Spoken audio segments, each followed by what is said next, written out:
আচ্ছা বন্ধুরা, এক একটা কেক জীবনে অনেক আনন্দ নিয়ে আসে, আর এক একটা কেক জীবনে অনেক বিষাদ নিয়ে আসে। আর কেকটা তো একটা আনন্দেরই জিনিস, কিন্তু ডেলিভারি করতে গিয়ে যখন অনেক হ্যারেস হতে হয় তখন খুবই খারাপ লাগে, তাই না? তো এই কেকটার সাথে সেভাবেই হয়েছিল। ডেলিভারি করতে গিয়ে আমাকে অনেক হ্যারেস হতে হয়েছিল, আর সম্পূর্ণটাই আমি ভিডিওর মাঝে বলবো। আর কিভাবে বানালাম এত সুন্দর একটা চকলেটে ভরা কেক, তারপরেও আমি বলছি বিষাদে ভরা। তো ভিডিওটা দেখো, ভালো লাগলে লাইক শেয়ার কমেন্ট করো, আর নতুন বন্ধু হয়ে থাকলে চ্যানেলটা সাবস্ক্রাইব করবার অনুরোধ জানালাম। এখানে আমি চকলেট কেক বানানোর জন্য কোকো পাউডার আর ময়দা প্রথমেই ভালোভাবে মিশিয়ে নিয়ে থাকি। তোমরা প্রত্যেকটা ভিডিওয়ে দেখো, আমার চকলেট কেকের ভিডিওয়ে এই কাজটা অবশ্যই করে নিতে হবে। এটা একটা 1 পাউন্ডের চকলেটে ভরা কেকের অর্ডার ছিল, ও চকলেট ওভারলোড চকলেট কেক যেগুলোকে বলা হয়। তো সেই অনুযায়ী আমি বানিয়েছি। এখানে 2টো ডিম নিয়েছি, 2টো ডিমে আমি চিনিটা স্টেপ বাই স্টেপ দিতে থাকবো, কখনোই একসাথে সমস্ত চিনিটা দিয়ে দেব না। আর এভাবে ভালোভাবে ডিম আর চিনিটা মেশাতে থাকবো, আর একটা ফোমি আকার হয়ে যাবে। 4 থেকে 5 মিনিট এভাবে মেশাতে থাকবো। আর এই কেকটা যিনি নিয়েছিলেন উনি অনেক দূর থেকে আমাকে ফোন করেই ওনার কোনো এক রিলেটিভের জন্য অর্ডার করেছিলেন। উনি এর আগেও আমার কাছ থেকে একবার কেক নিয়েছিলেন, ওনাদের টেস্ট খুবই পছন্দ হয়েছিল, ডেকোরেশনও খুবই পছন্দ হয়েছিল, ওনারা চকলেট কেকই নিয়েছিলেন। কিন্তু এবারে আমি ডেলিভারি দেওয়ার আগেই বলেছিলাম যে গিয়ে দাঁড়াতে পারবো না, আপনারা এসে আপনি ফোন করে দেবেন ওখান থেকে, তো এসে উনি যেন নিয়ে নেন। কিন্তু উনি লাস্ট মুহূর্তে সমস্ত কিছুই পরিকল্পনা বানচাল করলেন যে আপনি একটু প্লিজ রিকোয়েস্ট রাখবেন, একটু সারপ্রাইজ দিবেন। আর আজকালকার মানুষ তো বুঝতেই পারছেন, সারপ্রাইজ কেউ নেবেই না, সেটা তো সমাজ নয় এখন সারপ্রাইজ নেওয়ার। চারিদিকে যেসব ঘটনা ঘটছে আমরা সেটা তো দেখে প্রত্যক্ষদর্শী না, আমরা বুঝতে পারছি। তো আমারও সেটা ভাবা উচিত ছিল। গিয়ে দাঁড়িয়ে ফোন করছি, উনি কিছুতেই নিচ্ছেন না কেকটা, যে না আমাদের কোনো রকমের এভাবে অর্ডার দেওয়া ছিল না, আমরা নেব না। কে পাঠিয়েছে আপনি আগে নাম বলুন, আপনি তাকেই ফোন করুন, আমরা কিছুতেই যাব না। এভাবে 10 থেকে 15 মিনিট দাঁড়িয়ে থাকার পর রাস্তার উপরে আবার যিনি অর্ডার করেছিলেন ওনাকে আমরা ফোন করলাম। তো উনি বললেন যে ঠিক আছে আমি ফোন করে দিচ্ছি, তারপরেই আপনার কাছে ওনারা কেকটা নিতে আসবেন। তো আমারও ভাবা উচিত ছিল যে এইভাবে সারপ্রাইজ এখন কেউ কাউকে দেয় না। আর কেক একটা সত্যি আনন্দের জিনিস, এভাবে ডেলিভারি দিতে গিয়ে যদি হ্যারেস হতে হয় ভীষণই খারাপ লাগে। আমি তোমাদের সাথে এই ঘটনাটা শেয়ার করছি কারণ তোমরাও যাতে এই ধরনের ডেলিভারি করতে গিয়ে অসুবিধায় না পড়ো। এখানে আমি একটা কথা বলি, এইখানে যে আমি চকলেটের টপারটা বানাচ্ছি ওএইচপি শিটের উপরে, আমার যে সমস্ত বন্ধুরা বুঝতে পারো না ওএইচপি শিট কি, ওএইচপি শিট তোমরা বই দোকানে গিয়ে বললেই দিয়ে দেবে। এটা একটা প্লাস্টিকের শিটের মতন, এর মধ্যে চকলেট টপারগুলো খুব সুন্দরভাবে বানানো যায়। এখানে অল্প হোয়াইট কালারের যে কম্পাউন্ড চকলেট আমি মেল্ট করে নিয়েছি, শুধুমাত্র চকলেটটাই মেল্ট করে এখানে একটা বর্ডার করে নিয়েছি। ফ্রিজের মধ্যে 30 থেকে 40 সেকেন্ডের জন্য সেট করে নিয়েছি যাতে হাতে না উঠে আসে। আর এখানে একটু ব্ল্যাক কম্পাউন্ড চকলেট কেবলমাত্র মেল্ট করে নিয়েছি। গরম থাকলে চলবে না, একেবারে রুম টেম্পারেচারে চকলেটটা আসতে হবে। তারপরেই যে বর্ডারটা করে নিয়েছিলাম হোয়াইট কালারের চকলেট দিয়ে, তার উপরে অনেকটা পরিমাণেই চকলেট আমি ঢেলে নিয়েছি, আর একটা প্যালেন নাইফ দিয়ে চারিদিকে ছড়িয়ে দিচ্ছি।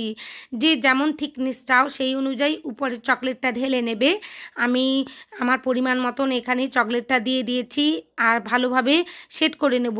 এই শিটটাও আমি চকলেট দেওয়ার পর 30 থেকে 40 সেকেন্ড ফ্রিজের মধ্যে রেখেছি। কখনোই বেশি সময় রাখবে না, সেট হয়ে গেলে এইভাবে কুকি কাটার দিয়ে কাটতেই পারবে না। আমি একটু গোল শেপে কেটে নিচ্ছি। উনি যে কেকের ছবিটা আমাকে পাঠিয়েছিলেন এইরকম ধরনের 2টো টপার ছিল, তো সেই টপারটাই আমি এখানে রেডি করে নিচ্ছি। এইভাবে কেটে নিয়ে আমি ফ্রিজের মধ্যে রেখে দেব, যখন ডেকোরেশন করব তখন আমি শীটটা বের করে তোমাদের দেখিয়ে দেব। আর এখানে কেকটাও আমার বেক হয়ে চলে এসেছে। সেই ফাঁকে আমি মোল্ড আউট করেও দেখিয়ে দিচ্ছি, মোল্ড আউট করে একেবারে লেয়ার কাট করেও দেখিয়ে দেব। কত সুন্দর নরম স্পঞ্জি একটা চকলেট কেক রেডি হয়ে গেছে। আমার রেসিপি ফলো করে যদি বাড়িতে একবার কেক বানাও সবাই খুব খুশি হয়ে যাবে। আর যদি কাস্টমারকে দাও তো কাস্টমার আবার রিপিটেড হবে, বারবার তোমাকে অর্ডার করতে থাকবে। আর চকলেটের জিনিসপত্র অনেক দাম বেড়ে গেছে। আমি যেটা 900-950 টাকায় কোকো পাউডার কিনে আনতাম সেটা এখন 1300 টাকা হয়েছে। আর চকলেট দাম আমি 105 টাকায় অনেকগুলো চকলেট একসাথে তুলেছিলাম, 10টার মতন। তো শেষ হতে হতে এখন আমি গিয়ে আবার যখন চকলেট কিনতে যাচ্ছিলাম তো সেটা 125 টাকা ব্ল্যাক কম্পাউন্ডটা হয়েই গেছে, আর হোয়াইট কম্পাউন্ডটা 165 টাকা। এরকম ধরনের দাম অনেক বেড়ে গেছে, আকাশ ছোঁয়া। তো এখন তো আমাদেরকে এই কেকগুলোর দাম বাড়াতেই হবে অবশ্যই। আমি 1 পাউন্ড চকলেট কেকের দাম নেই 450 টাকা, কিন্তু এটাকে অন্তত 25 থেকে 30 টাকা বাড়াতেই হবে, নাহলে আমরা কখনোই এইভাবে কাজ করতে পারবো না। কারণ 900 টাকার কোকো পাউডার যেখানে 1300 টাকায় কিনতে হচ্ছে, সেখানে তো অবশ্যই দাম বাড়াতে হবে বন্ধুরা। তোমরা তোমাদের এলাকা অনুযায়ী তোমাদের জিনিসের দাম অনুযায়ী তোমরা করে নিও। অনেকেই আমাকে দাম জিজ্ঞেস করো, তাই আমি ভিডিওর মাঝেই তোমাদের বলে দিলাম এই কেকটার দাম কত। আমি 450 টাকা নিয়েছিলাম, কিন্তু কোনো রকমের ডেলিভারি চার্জ নেইনি, এটাই আমার ভুল হয়েছে। ডেলিভারি চার্জ নেওয়া উচিত ছিল, তাহলে এভাবে এত হ্যারেস হতে হতো না আমাকে হয়তো।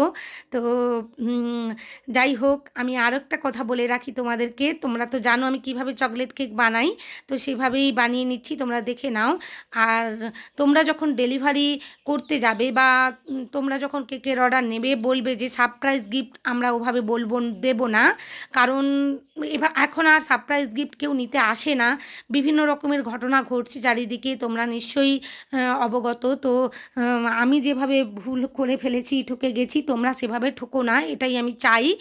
আমার ফ্যামিলির সমস্ত বন্ধুরা যাতে সেফলি এই বিজনেসটা করতে পারে বা কোনো রকমের হ্যারেস ছাড়াই বিজনেস করতে পারে, সেজন্যই আমার এই ঘটনাগুলো তোমাদের কাছে তুলে ধরা। তোমরা যাতে কোনোভাবেই না ভুল করো আমার মতন আর হ্যারেস হও। দেখো ধীরে ধীরে আমি এখানে ক্রাম কোটিং করে নেব। আর এই চকলেট কেক যদি এভাবে বানাও খুব সুন্দর খেতে হয়, আর টেস্ট সত্যিই অসাধারণ হয়। বাড়িতে অবশ্যই একবার বানিও। ছোট বেবি থাকলে, বাচ্চা থাকলে অবশ্যই বাড়িতে বানিয়ে দিও, ওরা তো চকলেট কেক খেতে খুবই ভালোবাসে ছোট বাচ্চারা।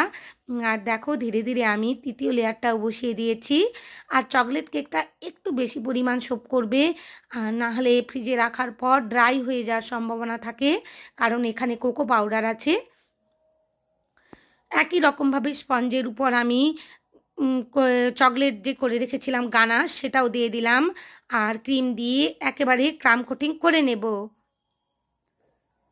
সত্যি বন্ধুরা, আমরা অনেক আশা নিয়ে কেকগুলো বানাই, খুব খুশি খুশি লাগে মনের ভেতরে, কিন্তু যদি এরকম ধরনের কোনো অপ্রীতিকর ঘটনা ঘটে থাকে তখন খুবই খারাপ লাগে। কিন্তু বিজনেস করতে গেলে অনেক কিছুই সহ্য করতে হয়। পরে উনি আমাকে ফোন করে বলেছিলেন যে আমার দিদি বুঝতে পারছিল না, ওই জন্য বিভিন্ন রকমের ঘটনা। তাহলে আগে ওনারই বোঝা উচিত ছিল যে এইরকম ধরনের ঘটনা ঘটতেই পারে। তো আমারও ভাবা উচিত ছিল, সচেতন হওয়া উচিত ছিল। দেখো আমি এখানে খুব সুন্দরভাবে ক্রাম কোটিং করে বোর্ডটা ক্লিন করে নিচ্ছি, ফ্রিজের মধ্যে সেট করতে রেখে দেব 15 থেকে 20 মিনিটের জন্য। কেকটা আমি 15 থেকে 20 মিনিট ফ্রিজের মধ্যে সেট করতে রেখেই দিয়েছিলাম। এরপর অল্প অল্প করে ক্রিম দিয়ে ভালোভাবে ফিনিশিং করে নেব। আর পুরো কেকটাই আমি চকলেট গানাশ দিয়ে ড্রিপিং করে নেব।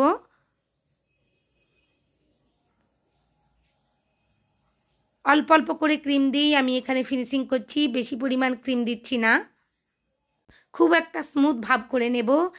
বেশি ক্রাম থাকলে বা ক্রিমগুলো ভালোভাবে ফিনিশিং না হলে যখন চকলেটটা তুমি এর মধ্যে পোরিং করবে কেকের মধ্যে, তখন খুব একটা ফিনিশিং আসবে না। তাই কেকের সবসময় ক্রিমটা যখন তোমরা ফিনিশিং করবে একটু স্মুথলি করার চেষ্টা করবে।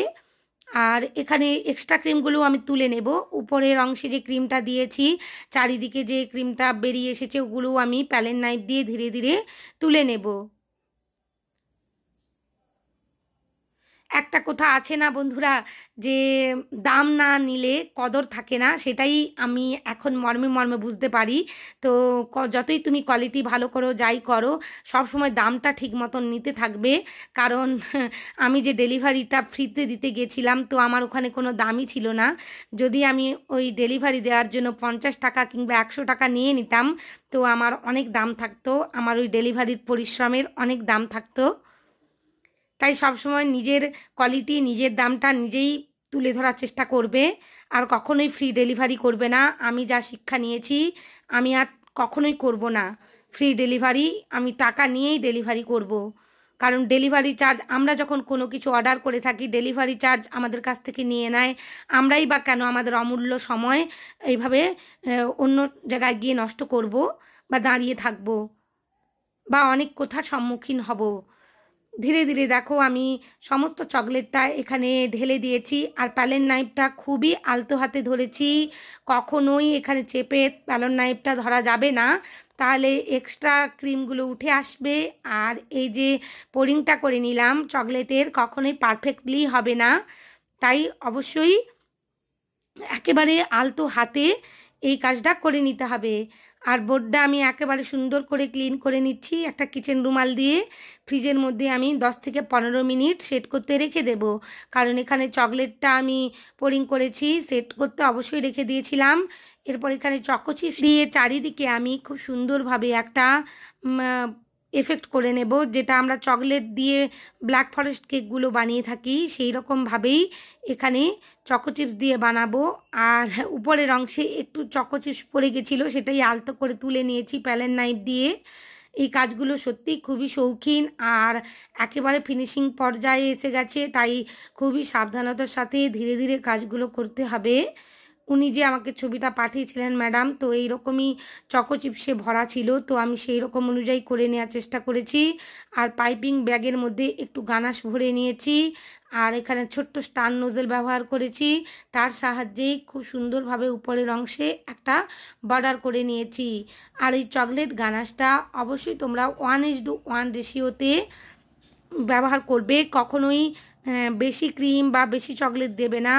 100 গ্রাম চকলেটের সাথে 100 গ্রাম হুইপ ক্রিমই তোমরা দেবে। 1:1 রেশিওটা খুবই ভালো। আর এভাবে পাইপিং করার আগে আমি একটা টিপস দিয়ে রাখি বন্ধুরা, পাইপিং করার আগে অবশ্যই গানাশটা একটু ফ্রিজের মধ্যে সেট করে নেবে 1 ঘন্টার মতন। খুব সুন্দরভাবে সেট হয়ে যাবে, তারপরেই তোমরা এটা পাইপিং করবে, দেখবে খুব সুন্দরভাবে পাইপিং করতে পারছো। আর এখানে যে আমি টপারটা বানিয়ে রেখেছিলাম, সেই টপারটাই আবার ফ্রিজ থেকে বের করে এনেছি, আর সাজিয়ে দেব উপরের অংশে। কোন দিকে বসাবো প্লেস করে নিচ্ছি, সেই অনুযায়ী আমি বসিয়ে দিলাম। এখানে হ্যাপি বার্থডেও লিখে দেব, উনি বলেছিলেন হ্যাপি বার্থডে লিখে দিতে। আমি আমার যথাসাধ্য ভালোটা দিয়েই চেষ্টা করেছি সমস্ত কিছু করার। আর তোমরাও এভাবেই এক একটা ডেলিভারি করো কেক, আর অর্ডার নাও, খুব ভালো থাকো সত্যি। আর অর্ডার নেওয়ার সময় অবশ্যই সমস্ত কিছু বিবেচনা করে দেখে শুনে তোমরা অর্ডারটা নিও। আমি একটা ভিডিও নিয়ে আসবো, কেকের বিভিন্ন রকমের ফ্রড হচ্ছে কেক অর্ডার করতে গিয়ে। আমার মনে হয় একটা তার উপর ভিডিও আনা উচিত। আমি খুব শীঘ্রই একটা ভিডিও আনবো, কিভাবে কেকের অর্ডার করতে গিয়ে ফ্রড হচ্ছে চারিদিকে। তো আমিও অনেকবার শিকার হয়েছি, সমস্ত অভিজ্ঞতাই শেয়ার করব তোমাদের সাথে। যারা কেকের অর্ডার নিচ্ছ তারা অবশ্যই উপকৃত হবে আশা রাখছি। সবাই খুব ভালো থাকো, অনেক সাবধানে থাকো, আর অনেক অনেক কেক বানাও। আর আমার এই কেকের ডিজাইন আর রেসিপিটা যদি তোমাদের ভালো লাগে, প্লিজ আমার চ্যানেলটা সাবস্ক্রাইব করতে ভুলো না, আর পাশে থাকা বেল আইকনটি অবশ্যই ক্লিক করে দিও বন্ধুরা। সবাই খুব ভালো থেকো, অনেক ধন্যবাদ আমার ভিডিও দেখার জন্য।